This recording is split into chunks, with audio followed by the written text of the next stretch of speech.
Sehingga ini penting, gejolokan-gejolokan para ulama, para guru ini penting. Karena ternyata para nabi itu menjadi pinter, itu ya karena digojlok pangeran. Saya punya sekian contoh di kitab-kitab para wali. Ketika datang malakul mauti ke Nabi Ibrahim dan akan mengambil nyawanya, itu Nabi Ibrahim tangklet, kowe sapa? Aku malaikat. Ono apa? Ditugasno pangeran mencabut nyawa Anda. Terus kata Nabi Ibrahim, apa kamu tahu saya ini siapa? Ya tahu, Anda Khalilur Rahman, kamu kekasih Allah. Terus kata Nabi Ibrahim, hal ra'aita habiban yumitu habibah, masa ada kekasih membunuh yang dikasih? Pasti Anda salah. Ya karena malaikat nggak pernah ngaji di sini, di progresif ini, dia tidak bisa jawab. Akhirnya niki kalau pamit, niki kalau sembuh niki cekap, niki cekap. Bingung, betul kulino nih bingung nih.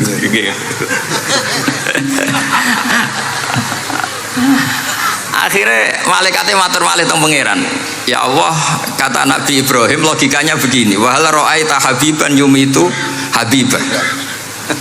Mosok kekasih kok dipateni kekasih. Terus kata Allah gini, ya sudah bilang gini sama Nabi Ibrahim, sama Ibrahim. Wahal ra'aita habiban yakrahu ayyalqa habibah. Mosok kekasih kok ora siap ketemu sing dikasih.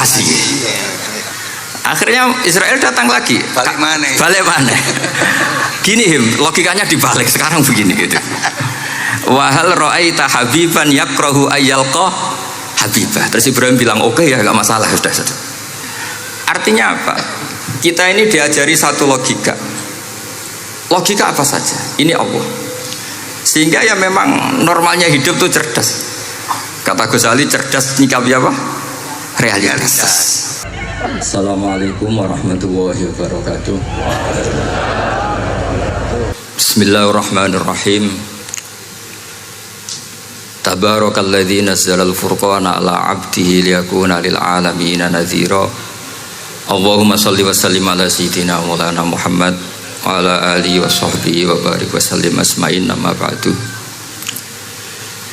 Al-Mukarram kang kita hormati, Bapak kita semua, orang kita semua, Kiai Haji Agus Ali Masyuri, sedanten para habaib, para ulama, para kiai, wabil khusus Dr. Yusri, mata'akumullah wa atala baqa'akum lil muslimin. Tamu-tamu undangan yang kami hormati, di sini ada Bapak Muhaimin Iskandar, semua adik-adik santri yang saya cintai, yang saya hormati. Ini pertama kali saya pakai serban. Insya Allah tidak sampai 1 menit nanti saya copot. Karena untuk gus-gus muda itu ada kaedahnya. Katanya dulu pakai serban setelah bisa baca Wahab. Kalau sekarang enggak, kalau sudah kaji dipanggil abah ya pakai serban. Saya ini santri sarang mulai kecil, dulu pakai fikih, model usul fikih. Jadi kalau keyakinan Mbah Maimun itu kalau ada santri pakai peci putih itu dimarahin. Katanya beliau, wong desa itu kaji adol Tegal, adol sawah, mbok saingi ketul 5.000. Jadi ngelarani kiai itu, ngelarani wong desa itu dosa katanya gitu. Tapi beberapa kiai pakai peci putih karena sunat.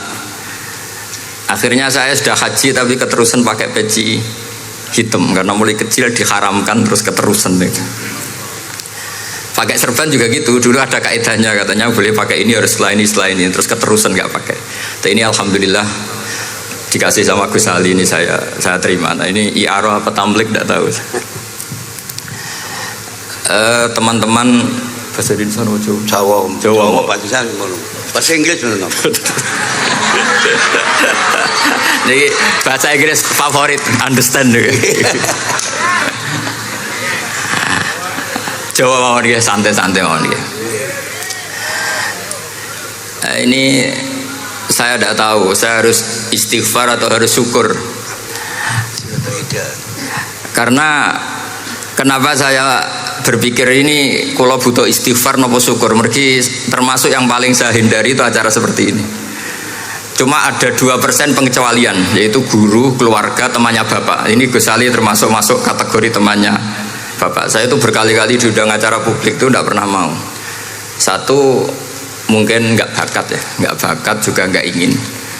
Dua, saya tidak cukup punya kemampuan untuk menjelaskan konstruksi Islam yang utuh hanya dalam waktu 1 jam. Karena keyakinan saya ngaji itu harus khatam, karena saya ini trauma. Kalau ngaji di depan, musannaf bilang kama sayati, sebagaimana yang akan datang. Setelah belajar di belakang kama sabako, seperti yang sudah kelewat.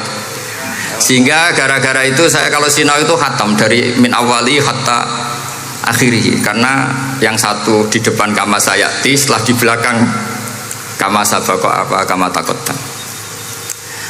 Yang jelas ilmu yang saya tekuni memang ilmu tafsir. Gus Ali tahu betul tentang bapak saya, karena mulai kecil saya ini menangi beliau belum tenar-tenar amat, sampai sangat tenar, mungkin sampai langit kayak khawas. Begini, dulu saya di Sarang itu pernah rois takrib, rois Fathul Mu'in.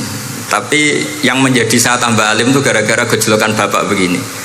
Hak dhisik ana wong imami saking semangate ngapalno hal ataka hadisul ghosiyah Jumat-Jumat itu, karena dia ingin keren ya pakai surat panjang gitu. Terus dia datang ketika takbir langsung baca Bismillahirrahmanirrahim hal ataka hadisul ghosiyah.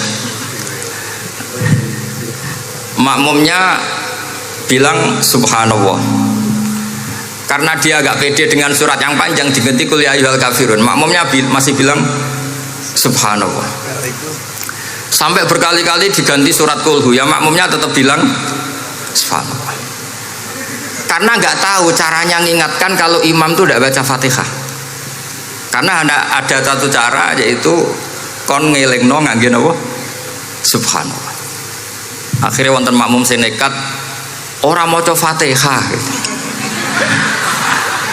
Nah, pertanyaan bapak saya, kamu harus berani ijtihad merubah hanya satu pakem mengingatkan imam tuh pakai subhanallah. Karena kalau kasus seperti ini nggak cukup diingatkan subhanallah. Niki adik-adik kira-kira batal mboten ngelingno imam muni ora maca Fatihah. Kalau sampean bilang batal berarti nggak ada solusinya.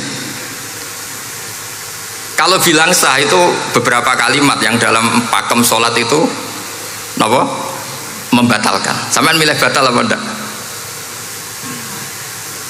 Enggak polling saja kayak pemilu.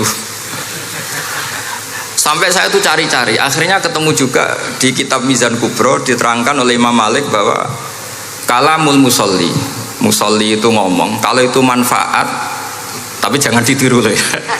Dan darurat ya, dan darurat maka itu boleh dan tidak membatalkan sholat. Misalnya imam sholat kemudian di bawahnya ada bom atau ada ular kobra, kalau nggak ada cara ya mau tidak mau harus diingatkan pakai kalimat. Karena kalau subhanallah tok nanti gonta-ganti surat saja. Tahu-tahu mati dipatok ular apa? Kobra. Sehingga dari gejolokan-gejolokan seperti itu akhirnya saya berpikir, sampai saya nyari kitab-kitab Al-Madahibul Arba'ah, karena memang nggak cukup. Terus pertanyaan kedua kata bapak saya tentang tradisi, misalnya orang-orang kampung kalau bikin batu bata itu dari tanah, kemudian kadang makjunun bisirjin, kadang dicampur dengan apa? Sirjin. Nggak usah diterjemah, ini sambil latihan bahasa Arab katanya. Masa pondok internasional nggak bisa bahasa Inggris sama bahasa Arab? Jamu makjun. Makjun ya. Ternyata mazhab Syafi'iyahnya membolehkan atau nganggap alatut thaharah itu dua, alma wa turab. Tapi ternyata dalam mazhab Hanafi termasuk alatut tathhir atau alatut thaharah itu annar, yaitu api. Alasan Abu Hanifah, orang mukmin yang banyak dosanya itu untuk masuk surga itu disucikan dulu di neraka. Artinya annar itu al-mutahhirah. Nar itu gunanya mensucikan. Sehingga batu bata karena sudah mengalami proses dibakar maka berarti suci meskipun makjunun bisirjin. Ya tapi jangan pakai tayamum, pakai apa? Nah, jadi kalau anda mandi junub atau nggak punya wudhu, kalau nggak ada turab sama apa? Air, ada solusinya yaitu wudhu pakai nar. Tapi itu jelas haram itu kalau itu, karena nggak mungkin nggak ada turab, itu nggak mungkin. Sehingga ini penting, gejolokan-gejolokan para ulama, para guru ini penting. Karena ternyata para nabi itu menjadi pinter, itu ya karena digojlok pangeran. Saya punya sekian contoh di kitab-kitab para wali. Ketika datang malakul mauti ke Nabi Ibrahim dan akan mengambil nyawanya, itu Nabi Ibrahim tangklet, kowe sapa? Aku malaikat. Ono apa? Ditugasno pangeran mencabut nyawa Anda. Terus kata Nabi Ibrahim, apa kamu tahu saya ini siapa? Ya tahu, Anda Khalilur Rahman, kamu kekasih Allah. Terus kata Nabi Ibrahim, hal ra'aita habiban yumitu habibah, masa ada kekasih membunuh yang dikasih? Pasti Anda salah. Ya karena malaikat nggak pernah ngaji di sini, di progresif ini, dia tidak bisa jawab. Akhirnya niki kalau pamit, niki kalau sembuh niki cekap, niki cekap. Bingung, betul kulino nih bingung nih.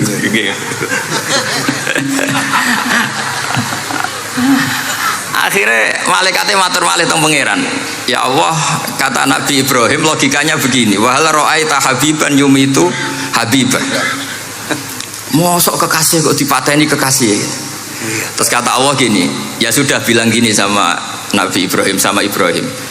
Wa hal ra'aita habiban yakrahu ayyalqa habibah. Mosok kekasih kok ora siap ketemu sing dikasih. Akhirnya Israel datang lagi, balik mana? Gini logikanya dibalik sekarang begini gitu. Wahal ra'aita habiban yakrahu ayyalqa habibah. Terus Ibrahim bilang oke ya, gak masalah, sudah. Artinya apa?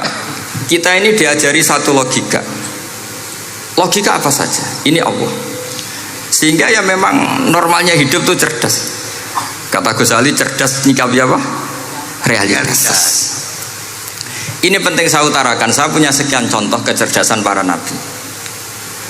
Saya berkali-kali cerita, nabi yang sezaman itu sebetulnya 3, tapi yang ilmunya level itu hanya 2. Karena ada yang sezaman yaitu Ibrahim dan Lut. Tentu tidak level karena Nabi Lut itu pernah keponakan Nabi siapa?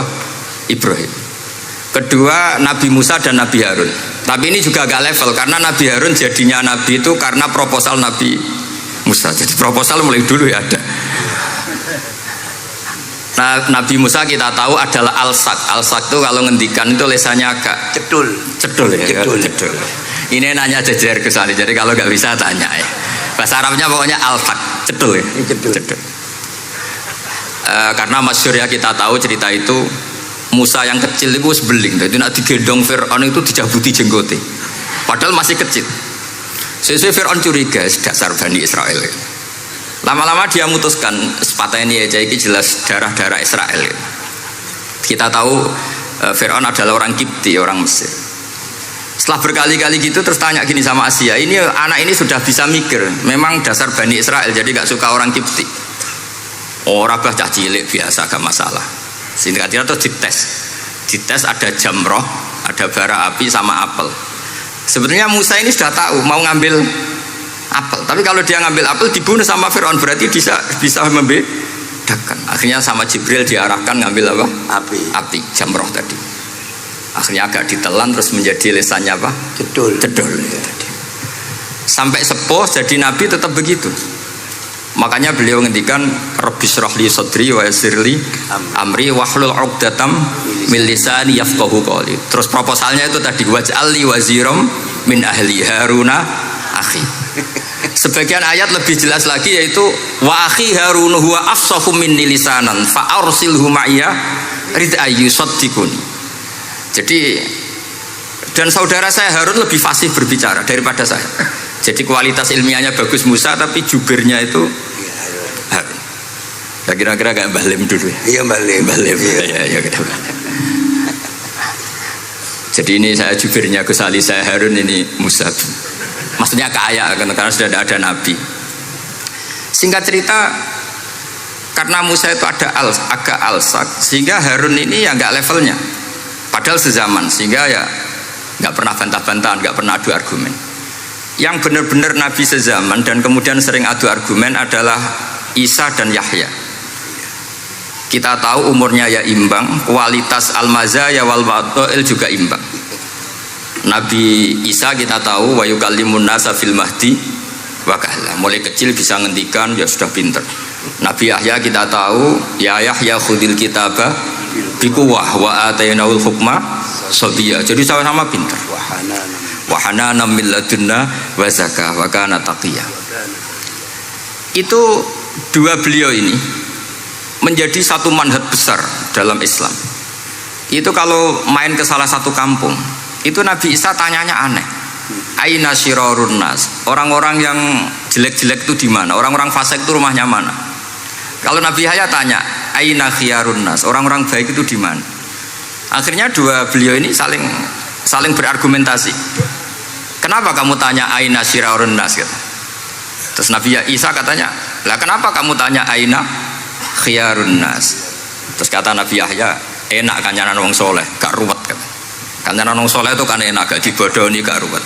Pemenang kancanan wong mati, sering bodoni gitu. Masyhur itu cerita Gus Dur, Gus kenapa sering ziarah? Kancanan wong urip sumpek. Iya.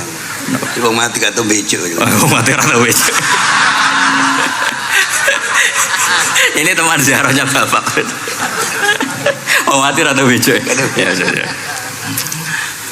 Itu ya ini santai-santai saja, rileks saja. Karena saya sudah tahu mau ngomong apa. Nanti kalau ingin serius ya ngaji sama saya, harus khatam biar enggak jadi korban kama sayati sama kama takoddam. Akhirnya Nabi Yahya gantian tanya, kenapa kamu tanya aina syirarun nas? Itu masyhur beliau. Ini dalam kitab Tabaqatul Asfiya karangan Abu Nu'aim Al-Asfihani. Riwayat Sufyan bin Uyainah, gurunya Imam Syafi'i. Jawabnya Nabi Isa unik.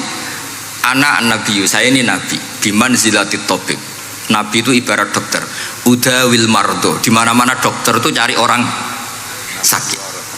Makanya di NU itu banyak kiai-kiai yang nangani orang-orang fasik.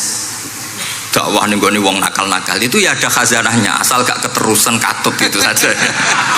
Jadi kalau kamu niru Gusme itu sebenarnya konsepnya satu, asal ada bukti jadi wali dan tidak katut. Kalau ndak ya sudah usah. Gak usah wae kata Gus Ali sudah. Kalau gak kelasnya jangan. Sehingga dua beliau itu jadi khazanah besar. Misalnya Anda jadi kiai di daerah-daerah yang Islamnya sudah maju.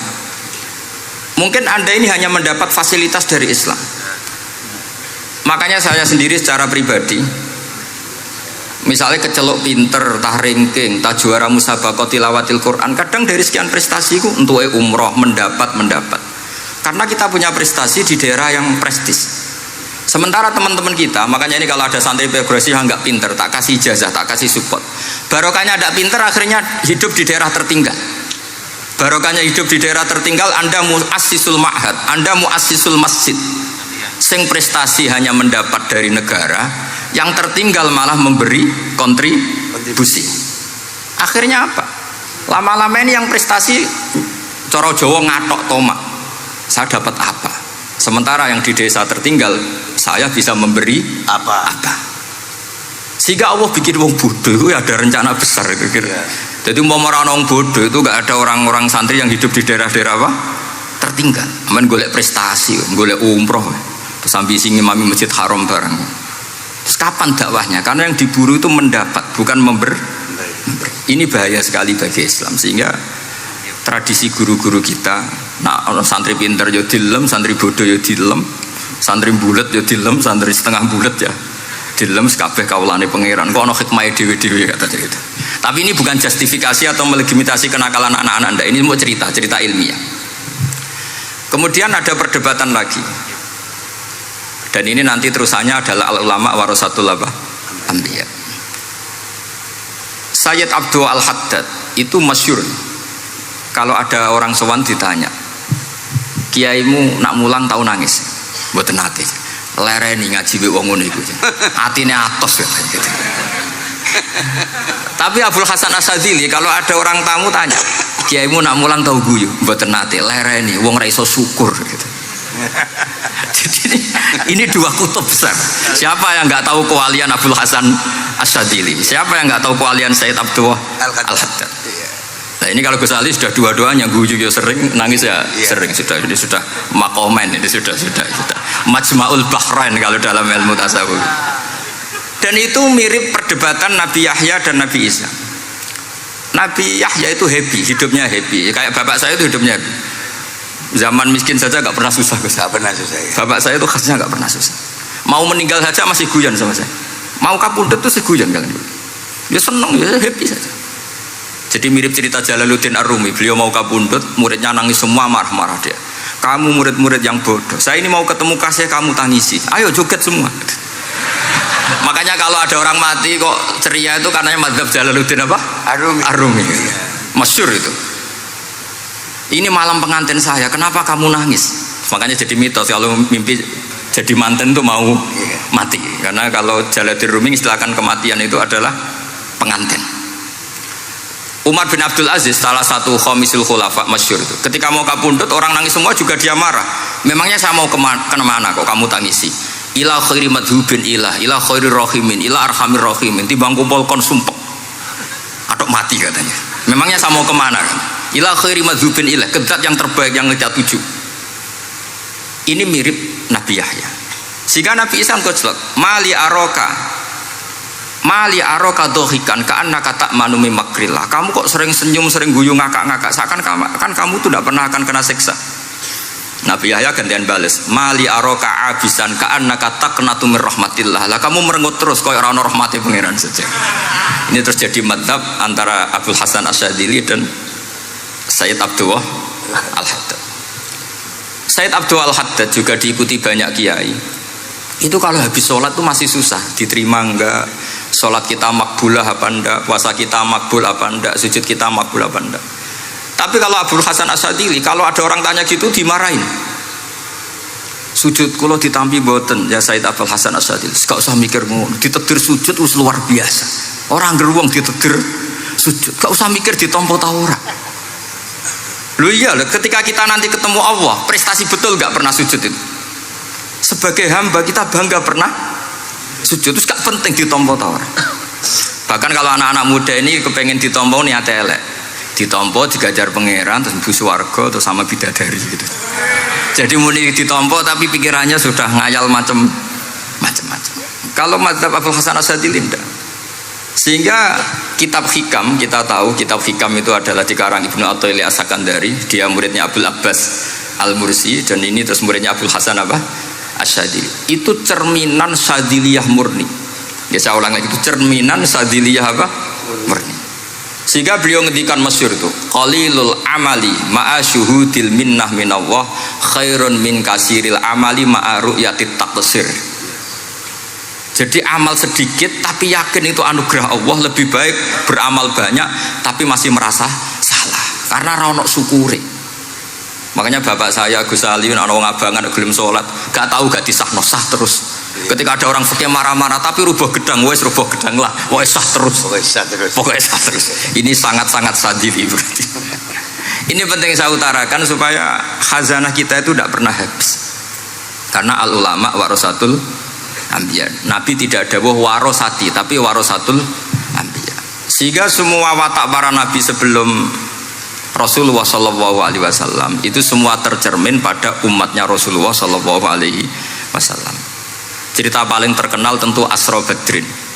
Tawanan-tawanan perang Badarin mau diapakan? Rasulullah istasyara Abu Bakrin. Terus kata Abu Bakar, itu keluargamu ya Rasulullah. Hum asyiratuka, hum aqaribuka. Ya maafkan saja. Terus ditanya Umar, menurut kamu gimana Umar? Itu kan orang-orang yang ngusir engkau ya Rasulullah, yang dulu ingin membunuh engkau, sekarang ketangkap ya bunuh, kok repot. Apa kata Rasulullah? Masaluka ya Abu Bakrin kamasali Ibrahim isqala faman tabi'ani fa innahu minni wa man asani fa innaka ghafurur rahim. Sing prestasi ya alhamdulillah, sing ra prestasi semoga-moga pangeran akeh sepurane. Sudah gitu ya cara Gus Ali ya sih ngono kok repot. Wa masaluka ya Umar kamasalin Nuh isqala rabbi la tadzar alal ardi minal kafirina dayara. Sudah habisi saja ning donya kafir. Tapi anehnya apa? Rasulullah akhudha bimadhabi Abi Bakar. Nabi mengambil pendapatnya siapa? Abu Bakar. Karena Nabi kena khitab anit tabi millata Ibrahim apa? Hanifah. Akhirnya terus keterusan. Akeh kiai NU nek ana umat salah dibarno nganti ra roh nak salah. Makanya kenangan saya sama Mbah Sal Mahfud karena beliau itu sepupu sama Mbah saya biasa itu. Kata Mbah Sal gini, "Hak umpama pantes," kata beliau ini, "umpama pantes pondok-pondok itu tak sertifikat." Kenapa, Bah? Lah ya akeh kiai gondrong muridé kon gondrong kabeh terus kadang rapati salat jare diulang kali jogo. Engko neng kali-kali golek Nabi Khidir gak tau ngaji. Lah ngene ku nak ditakoki afiliasine kok NU gitu. Mau disertifikat, jadi distandarkan. Pokoknya anggar gak ono takribe ya ora NU gitu. Karena nanti kalau nggak disertifikat ini terus khayal-khayal macam-macam ini rata-rata kan afiliasinya juga ngeklaim NU. Padahal ya itu tadi. Jadi diulang kali jogo langsung diulang macam-macam. Ini penting saya utarakan karena standarisasi ini penting. Caranya gimana? Kita harus sebanyak mungkin baca khazanah Islam. Makanya Imam Ghazali, kayak apa pinternya Imam Ghazali? Beliau di akhir kitab Ihya ngendikan wa alaika bimudawamati mutalaati kitab khilyatil auliya wa tabaqatil asfiya. Sehingga kita akan punya khazanah yang luar biasa. Saya punya banyak tentang kearifan ya para ulama-ulama dulu. Di antaranya dulu saya sering diceritain bapak tapi gak paham, tapi setelah saya ngaji lama-lama paham. Beliau pernah didhawuhi Badulah gini, Nur dhisik ana wong salat 2 rakaat, terus syukur akhirnya salat lagi sampai 4 rakaat. Saking syukurnya salat lagi sampai 6 rakaat. Seterusnya sampai 1000 salat. Kita tahu itu Sayyid Ali Zainal Abidin. Jadi dia menambahkan salat itu karena iskon lillah wa syauqan lillah, mahabbatan lillah. Bukan kayak kita karena ingin sholat 1000 rakaat dibagi sekian menit terus kenanya 2 jam. Jadi kayak kita terawih lah 20 menit 20 rakaat dibagi sekian kenanya 7 menit. Pentingnya apa? Meskipun kita tidak akan ngalami seperti itu, tapi kita menjadi tahu ketika Rasulullah SAW ngendikan wa qurratu aini fis shalah. Bahkan Nabi kalau banyak masalah itu Nabi yataradad, mutaraddidan di dalamnya. Setelah mutarodidan agak panik, Nabi tanya gini sama Aisyah, Aina Bilal, Aina Bilal, Bilal kemana, Bilal kemana? Setelah Bilal notok, tok tok tok tok, ya Rasulullah as-sholat, arifna ya Bilal, arifna ya Bilal, saya kasih istirahat ya Bilal, saya kasih istirahat. Karena roh dunya, roh politik, roh kebudayaan, roh dulur bulet kabeh. Sing ra bulet mok sitok hubungan ambek Allah Subhanahu wa taala. Maka disebut as-sholat rohatul mukmin. Apa yang terjadi? Ashabu Rasulillah ketika Sayyidina Umar ditusuk oleh Abu Lulu al-Majusi, tentu pakai kira-kira ya panah yang kayak pancing, jadi kalau sudah dimasukkan kadu cabut itu sakitnya minta ampun. Apa kata Umar? Nanti cabut ketika saya sholat, karena sekali sholat dan setelah itu dicabut nggak terasa. Ya, kalau sholat kita ada nyamuk ya sudah. Ini penting saya ceritakan, sampai ada wali ditawarin Allah, silahkan masuk surga, tanya ya Allah di surga ada sholat enggak? Kalau tidak ada sholat enggak lah katanya, karena dia nggak bisa membayangkan nikmat tanpa sholat. Sehingga penting sekali kekaguman ini. Ketika Sayyidina Umar wafat, di antara yang pertama ditanyakan adalah yang bunuh saya siapa? Itu Hulamul Mughirah, Abu Lulu al-Majusi. Beliau spontan langsung ngendikan gini, Alhamdulillah alladzi ja'ala maniyati biyadi rajulin lam yasjud laka sajdatan tuhajuni biha yaumal qiyamah. Matur nuwun Gusti, saya dibunuh oleh orang yang enggak pernah sujud. Kalau saja dia pernah sujud, saya tidak berani maksudkan dia. Jangan-jangan sujud itu engkau terima kemudian dia min ahlil jannah. Kayak apa pentingnya kenangan sujud? Rasulullah juga pernah ngendikan nanti kalau dunia sudah ruwet, as-sajdatul wahidatu khairun minad dunya wa ma fiha. Satu sujud lebih baik ketimbang dunia seisinya. Karena itu kelayakan kita sebagai hamba. Makanya Abu Hasan Asadili ngendikan, sudahlah kafal amilina jazaan an radhiyakalaka ahlan, sudah ditakdir ngamal sudah harus syukur. Kok mikir ditompo ta ora usah, gak penting. Itu madzhab Abu Hasan Asadili. Dan itu ditiru para kiai-kiai kita. Madzhab Said Abdul Haddad juga ditiru kiai-kiai kita. Sehingga sodako Rasulullah ketika ngendikan al ulama warasatul anbiya. Ini penting saya utarakan karena khazanah kita biar tetap kaya. Makanya masyhur dalam Manaqibul Ghazali kita tahu Imam Ghazali itu orang yang luar biasa, pengarang Ihya. Saya punya banyak karangan beliau, Al-Arba'in Al-Usul. Tapi yang paling saya cintai tentu Ihya, kitab Mustasfa, kitab Qawaid Fikih itu Usulul Fikih. Manaqibul Ghazali adalah Rasulullah pernah jejer Nabi Musa, terus Rasulullah ngendikan ulama ummati ka anbiya'i Bani Israel. Terus kata Nabi Musa, yang benar saja, masa ulama kok kapasitasnya kayak Nabi, apapun hebatnya itu nggak mungkin lah kapasitasnya kayak Nabi. Terus kata Rasulullah, ya sudah buktikan saja. Terus dipanggillah Imam Ghazali. Ketika dipanggil, ini katanya Ghazali katanya. Ditanya sama Nabi Musa, siapa namamu? Ana Muhammad bin Muhammad al-Ghazali at-Tusi asy-Syafi'i. Mau jawabnya panjang. Terus kata Nabi Musa, kecangkeman gitu, cara orang Jawa itu kecangkeman, ditakoki jeneng kok jawabnya kakean ya. Terus kata Imam Ghazali, ya lumayan saya. Jenengan ditanya Allah sing ya alamus sirra wa akhfa saja jawabnya kelebihan katanya. Apa itu kata Nabi Musa? Wa ma tilka biyaminika ya Musa. Qala ya asaya atawakkau 'alaiha wa ahusyu biha ala ghanami wa liya fiha ma'aribu ukhra. Jadi Nabi Musa ditanya, sing mbok gawa iku apa ta? Ini tongkat saya, tak pakai ini, tak pakai ini, tak pakai ini. Jadi masih banyak kelebihan jenengan timbang saya. Akhirnya fa'aqarra Nabi Musa ini ikrar bahwa benar-benar ulama Rasulillah itu keambiyai Bani apa? Israel. Jadi khazanah-khazanah kecerdasan gini ini penting. Sehingga ketika ada kemacetan fikih, ada kejumudan fikih, tugas kita adalah memecahkan kejumudan itu.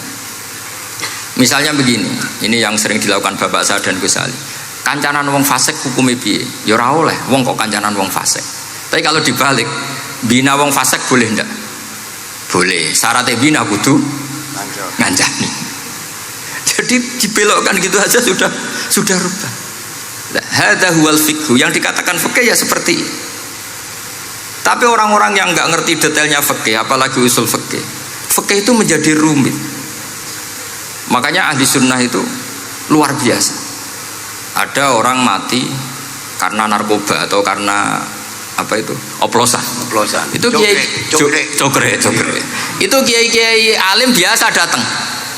Itu ya biasa mempersaksikan, nggih mayite sae nggih. Padahal orang itu nggak percaya ini orang mati cokre kok apa? Sae. Padahal dia di kiainya bilang gini, wis sae saiki wis iso nakal katanya. Maksudnya saya sudah mengakhiri semua kenakalannya lewat apa? Lewat kematian tadi. Karena itu doa Rasulullah. Rasulullah itu kalau ngedikan itu luar biasa. Allahumma ij'alil hayata ziyadatan li fi kulli khairin wal mauta rohatan li min kulli syarrin. Ya Allah, jadikan hidup ini ziyadatan li fi kulli khairin. Jadi anggap saja kalau hidup itu berarti potensi tambah baik. Anggap saja kalau mati itu akhir dari segala keburukan. Berarti orang cukri ini mati itu baik apa buruk? Baik, karena dia sudah tidak bisa buruk lagi. Makanya saya. Nah ini khazanah yang luar biasa. Karena tadi kematian adalah ar-rohah min kulli apa? Syarrin. Nah ini sesi kedua, mungkin ini tinggal seperempat jam atau setengah jam. Saya ini karena biasa ngomong lama. Saya mau menerangkan kalimat tauhid. Ini penting sekali. Kalimat tauhid itu kata Ibnul Qayyim al-Jauziyah dalam kitab Zadul Ma'ad. Ini kitab kesayangan Sayyid Abdul Al-Haddad. Sampai beliau ngendikan, ya letani minha iddata nusakhin li uhdiyaha ila tullab.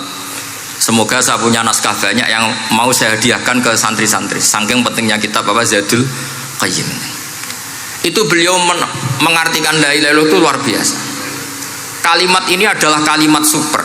Allah bikin surga juga demi kalimat ini. Siapa yang menerima kalimat ini maka masuk surga. Yang menolak kalimat ini maka dimasukkan neraka. Kita tahu neraka itu kalau ada batu dicemplung itu sampai ke bawah itu nunggu 70 tahun. Kayak apa kedalamannya?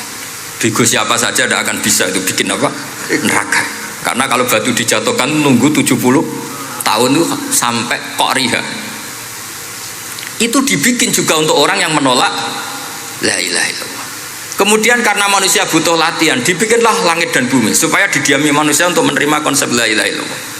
Karena manusia butuh pelatih, diutuslah para rasul untuk melatih la ilaha illallah. Dan kalimat ini andaikan ada orang kafir 70 tahun, kemudian dia melafadzkan la ilaha illallah Muhammad Rasulullah, maka semua kekafirannya dihilang dia. Maka santri-santri yang aswaja ini harus yakin, ia adalah kalimatun dakhala bihal kafiru al-islam. Ini kalimat yang orang kafir 70 tahun saja menjadi muslim. Tapi sekarang banyak gerakan dengan kalimat yang sama malah orang Islam menjadi kafir. Itu kira-kira kelompok aneh napa mboten? Hanya karena la ilaha illallah banyak kelipatok dihukumi kafir. Gara-gara la ilaha illallah pitung dino diarani kafir. Wong kalimat ini sing kafir wae dadi mukmin. Sekarang dengan kalimat yang sama yang mukmin jadi kafir. Ini apa-apaan? Kira-kira gitu cara madzhab ini apa-apaan. Ini penting saya utarakan. Jadi kepastian tauhid. Ngendikane pangeran kul lil ladzina kafaru iyantahu yughfar lahum ma qad salaf. Makanya Abdul Hasan As-Sadili ketika nafsirkan fa'lam annahu la ilaha illallah wastaghfir li dzambika walil mu'minina wal itu ai bihadhil kalimah kata beliau. Kamu harus camkan bahwa la ilaha illallah dan setelah itu kamu baru sah istighfar untuk kamu sendiri maupun untuk orang mukmin siapapun, mukmin mukminah. Kita tahu andaikan kita punya keluarga kafirah atau murtadah sah enggak diistighfari? Enggak sah. Tapi sefasik apapun asal dia min ahli tauhid maka sah diistighfari karena fa'lam annahu la ilaha illallah wastaghfir lidzambika walil mu'minin. Jadi sahnya mengistighfarkan orang lain hanya dengan satu syarat yaitu dia min ahli la ilaha illallah Muhammadur Rasulullah. Sehingga dalam cerita-cerita kewalian, dan ini saya percaya cerita ini karena saya pernah menemukan di Musnad Ahmad, saya menemukan di Ithaf syaratnya Ihya, juga di kitabnya Said Muhammad Abu Abdul Farad itu. Dulu itu ada wali yang tukang bikin Istanbul itu. Pernah dengar tuh Istanbul itu yang Quran kecil itu. Kalau sekarang kan dibikin masif, mau 5.000-an. Kalau dulu masih asli. Itu Kiai Sarbini itu kayak Mbah Khalil Bangkalan. Jadi karena dia orang penting itu, nak diundang orang itu, ya engkau nak ditakoki pangeran muni rombongan. Jadi kayak Mbah Khalil juga Mesir gitu. Terus ditinggal lagi. Engkau takoki pangeran muni ngenteni Mbah Khalil, ngenteni rombongan. Ya sudah gitu dong. Tapi karena beliau terkenal wali ya. Singkat cerita kalau Sohibul Bait ini nggak terima karena pas 7 hari sampai di sebelah sapi apa-apa ternyata dia tahlilnya sebentar. Terus kata beliau, ya sudah semua makanan itu ditimbang pakai pohon kelapa. Yang satu kosongin katanya. Kifatul mizan yang satu atau kafatain mizan yang satu dikosongin. Beliau datang yang bikin Istanbul tadi. Bilang bis itu sudah jam 4 kan. Sudah tinggi bismillahnya. Terus kata beliau, bismillahku ra genep ae wis ngalahno pakananmu, apalagi genep kata. Ini penting saya utarakan nanti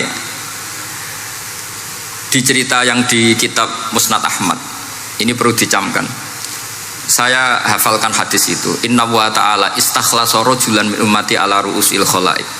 Setelah dipertontonkan, fayan syuru alaihi tis'an wa tis'ina sijillan kullu sijillin minha maddul basar. Jadi ketika dipertontonkan itu ada satu box, yang satu boxnya itu sudah sepanjang mata melihat. Sudah satu boxnya saja itu mislu maddil basar, sepandang mata melihat. Apalagi di 99. Terus Allah itu fair, Allah tanya, afalaka uzrun, apa kamu melakukan kesalahan banyak ini punya alasan? Enggak katanya. Adzolamat kata badi al-hafidun, apa memang malaikat itu sentimen sehingga salah kamu tok yang ditulis, kalau kamu nggak salah nggak ditulis? Enggak ya Allah. Terus kata Allah, bala innalaka inti hasanah, kamu masih punya satu kebaikan. Ketika Allah bilang kamu punya satu kebaikan, apa kata lelaki tadi? Nah, gunanya apa ya Allah satu kebaikan dibanding kesalahan yang sebanyak itu? Akhirnya kesalahan yang sebanyak itu ditimbang, si timbang satunya itu hanya la ilaha illallah Muhammadur Rasulullah. Fato syat as-sijilat, semua catatan salah tadi kalah. Kenapa? Fala yaskulu ma'asmillahi ta'ala syai'un, karena di dunia maupun akhirat tidak ada yang bisa mengalahkan kalimah thayyibah. Tapi sekarang kalimah thayyibah itu jadi tersangka. Nah ini makanya saya mohon santri-santri, hujjiyatu ahli sunnah wal jamaah ini harus mustaqirrah, harus sabitah, harus benar-benar berargumentatif, sehingga kita tahu setahu-tahunya bahwa kalimat ini adalah kalimat yang orang kafir saja menjadi muslim. Masa dengan kalimat yang sama orang mukmin menjadi kafir? Ini penting saya utarakan karena kita harus terus belajar hujjah. Caranya gimana? Ya diantaranya tadi belajar kitab Ihya, beberapa kitab, sehingga khilaf-khilaf fikhiyah meskipun kita tidak bidangnya misalnya, itu tetap punya kualitas yang luar biasa. Saya sampai sekarang menerima sorogan kitab Mahalli, itu di situ ada perdebatan unik. Boleh enggak misalnya jenazah itu diletakkan di belakangnya yang sholat? kata kaul awal nggak boleh. Di mana-mana jenazah itu ya di depannya orang apa? Sholat. Tapi kata kaul sani, ya boleh saja jenazah itu tidak imam katanya. Iya. Sehingga pentingnya kaul sani adalah kalau Anda di Arab Saudi itu jenazah-jenazah tetap di kamar mayat, kemudian yang sholat ya di depan jenazah. Karena kalau dipaksakan di depan berarti jenazahnya di dekat apa? Ka'bah. Kayak apa kreditnya Mekah. Nah, meskipun kita tidak melakukan itu karena nanti dianggap aliran apa? Sesat. Ada jenazah kok di belakang kita sholat apa? Di depan. Tapi ini ilmu harus kita dengar. Iya. Begitu juga khilafnya kaul qadim dan kaul jadid. Menurut kaul jadid yang namanya sujud itu harus 7 anggota. Iya. Karena kata Rasulullah SAW, umirtu an asjuda ala sab'ati azumin al jabhah wal yaden wal rubaten wal kodamen. Berarti al jabhah 1, yaden 2, kodamen apa rubaten 2, kodamen 2. Sehingga kalau kiai-kiai fanatik fikih itu nak anak-anak sujud ngongkrong dipetel-petel dong. Mergo supaya 7 apa? Anggota. Tapi kata Imam Syafi'i dalam kaul qadim, kata beliau wayah tamilu, mungkin saja sujud itu cukup pakai jabhah. Karena dalam doa Nabi itu hanya sajadalaka wajhi wa sam'i wa basori. Tidak ada Nabi dongo sajadalaka wajhi wa yadi wa rubbati wa qadami. Jadi kecerdasan ulama-ulama dulu itu luar biasa. Sehingga kalau kita baca pembanding-pembanding itu, lama-lama kita menjadi cerdas. Ini yang terakhir saya cerita tentang Imam Ghazali.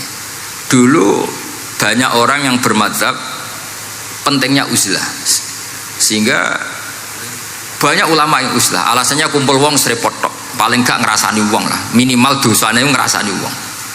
Singkat cerita banyak ulama yang uzlah, kemudian umat ini dipimpin aliran-aliran sesat. Terus ulama yang uzlah-uzlah itu diparani sama ulama yang sudah jadi wali. Ya akalatal hasis, karena dia di hutan sehingga makannya hanya rerumputan. Tarattum ummata Muhammadin sallallahu alaihi wasallam fi aidil mubtadi'ah. Betul uzlah itu baik, tapi membiarkan umatnya Nabi dipimpin orang-orang yang sesat. Makanya kita terima kasih sekali Gus Ali ada di antara kita, membimbing kita, membina kita. Jangan terus dunia wis rusak tinggal nawa tidak bisa. Ini ummatur Rasulillah, ummatun marhumah, ummatun mahfudhah, ummatun mar'iyah. Insyaallah apapun kondisinya kita tunggoni, baik dalam skala negara, masyarakat maupun kultural. Saya kira demikian. Wassalamualaikum warahmatullahi wabarakatuh.